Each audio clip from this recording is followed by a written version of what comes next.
میں تو امتی ہوں اے شاہ امم. سوئی کو اپنے ہاتھ سے پار نہیں کر سکتا. ایک سوئی آنکھ میں سوئی ڈالو، کوئی ڈالتا پسند کرتا ہے؟ کیا حال ہوتا ہے؟ اور اس آدمی کا کیا حال ہوگا جس کے پٹھے پٹھے سے روح کھینچی جاتی ہے، پٹھے پٹھے سے، رگ رگ سے. اور رگیں کتنی ہیں؟ ایک آدمی کے سر سے لے کے پیر کے ناخن تک کتنی رگیں ہیں، شریانیں جریانیں اتنی ہیں کہ دنیا کے 7 چکر لگائے جا سکتے ہیں اس کی رسی کی طرح. ہر ایک پٹے پٹے سے روح کھینچی جائے گی تو کتنی تکلیف ہوگی. روشنی گئی، زبان گئی، سننا گیا، سوچ گئی، دل کی دھڑکن گئی، اعضاء جوارے کی طاقت گئی. بتاؤ انسان پر کیا بیتی. 4 آنے نکل جائیں جیب سے تو رونا آتا ہے، اور جسم سے روح نکل جائے گی تو کیا ہوگا؟ کبھی سوچا اس مسئلے کا حل کیا؟ آخرت کی منزل کی تیاری کیا؟ بہت سوچنے کی باتیں. اور آدمی باہر کے ماحول میں نہیں سوچتا. اگر آدمی اس کو کنٹرول کر لینا، بہت سی گندگیاں ہمارے کام کے اندر سے نکل جائے گی. پھر تیری میری نہیں کرے گا، گروپ نہیں بنائے گا، لڑائی جھگڑا نہیں کرے گا، بس کام کرے گا کہ میری بھی عاقبت بن جائے اور امت کی بھی عاقبت بن جائے. دیکھو صحابہ کا داعیہ کیا، سب کو ایمان ملے. کیوں ایمان ملے؟ رسول اللہ صلی اللہ علیہ وسلم چاہتے تھے سب کو کیوں ایمان ملے؟ وہ جانتے تھے بے ایمانی کی گندگی کیا ہے، بے ایمانی کے پیچھے کیا چھپا ہوا ہے اور ایمان کے پیچھے کیا چھپا ہوا ہے.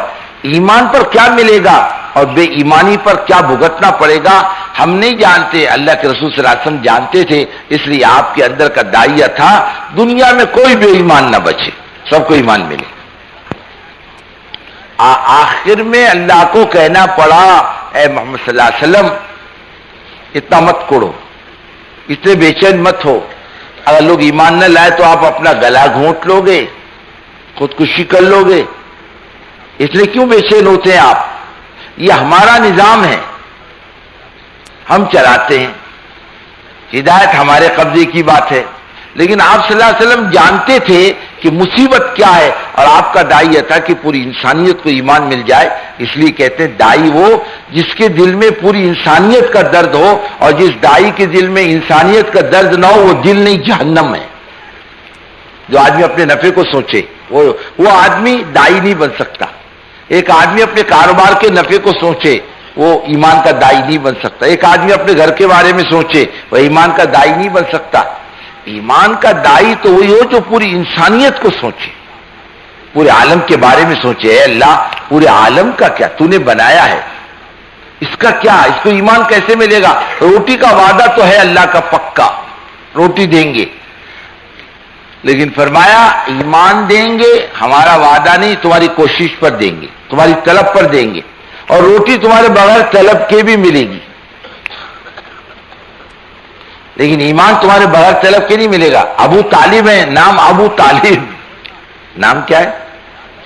طلب نہیں، ایمان نہیں ملا. ابو جہل کو نہیں ملا، ابو لہب کو نہیں ملا، شیبہ، عتبہ، ربیعہ، جنہوں نے حضور پاک صلی اللہ علیہ وسلم کا بچپن سے لے کے جوانی تک اپنے آنکھوں سے دیکھی.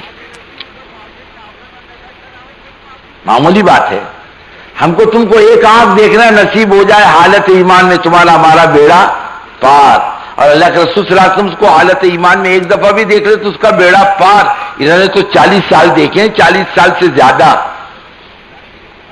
لیکن ایمان نصیب نہیں ہوا. بے طلبی اتنی بڑی بیماری ہے. اپنے کو ایک آدمی دور سے اجتماع میں آتا ہے، ایک آدمی دور سے نماز پڑھنے کے لیے مسجد میں آتا ہے، مسجد کے دروازے پر دکان ہے، اس کو توفیق اندر آنے کی نہیں ہوتی. مسجد کے مکان، اللہ مسلمانوں کو سمجھ دے، مسجد کے مکان کمرے بنا کے کرائے پر دیتا ہے، اندر آدمی رہتا ہے، کرایہ بھرتا ہے، نماز کو نہیں آتا. ایک پادری کہنے لگا ارے مسلمانوں کی عقل ماری گئی، مت ماری گئی، پاگل ہو گیا مسلمان، اس کو اپنی عبادت گاہ کی عزت کی بھی توفیق نہیں کیا. چوروں کو، بدماشوں کو، بے نمازیوں کو کرائے پر مسجدوں میں رکھتا ہے، اس کو غیرت اتنی بھی باقی نہیں رہی کہ خدا کے گھر کا احترام کرے. ہماری یہ گرجا دیکھو، تم نے کوئی مکان دیکھا اس میں؟ کوئی دکان دیکھی تم نے ہماری اس حدود کے اندر؟ ہم نے خالص عبادت گاہ رکھی ہے. مسلمانوں نے اپنی عبادت گاہوں کا ستیہ ناش کر دیا. کرایہ اگر اس کی بس کی ہو نا تو اللہ یقین مانو مسلمان مسجد کو بھی کرائے پر چلائے گا. یہ تو ایک مسئلہ ہے، زمین سے لے کے آسمان تک مسجدیں کہلاتی ہیں. دوسری چیز نہیں بن سکتی، اور یہ مسجد بھی کرائے پر دے، چاہے کوئی بھی رہا کر پیسہ لاؤ. عیسیٰ پیر نہ موسیٰ پیر، سب سے بڑا پیسہ پیر. ہاں جب کام چھوڑ دیتی نا قومیں، ہاں دینی اعتبار سے صلاحیت بھی جاتی ہے. ایک دیہات میں اندازہ لگاؤ دیہات کی کیا پوزیشن. ہم لوگ گزر رہے تھے تو اس نے کہا کہ چائے پیتے جاؤ. اب وہاں جا کر جو دیکھا تو مسجد کا صحن چھوٹا اور 3 دکانیں. ابھی کیوں؟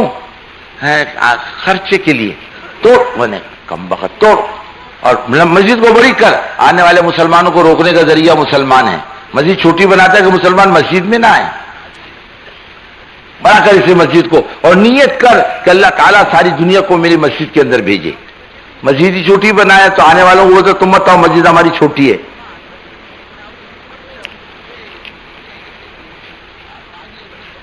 اندر خیر کے جذبے باقی نہ رہے، بھلائی کے جذبے باقی نہ رہے. اندر کا دائی اللہ امت دنیا کا کیا ہوگا. کبھی دعا مانگی اس کی اللہ اس امت کا دنیا کا کیا ہوگا. ہم کون سی امت ہے؟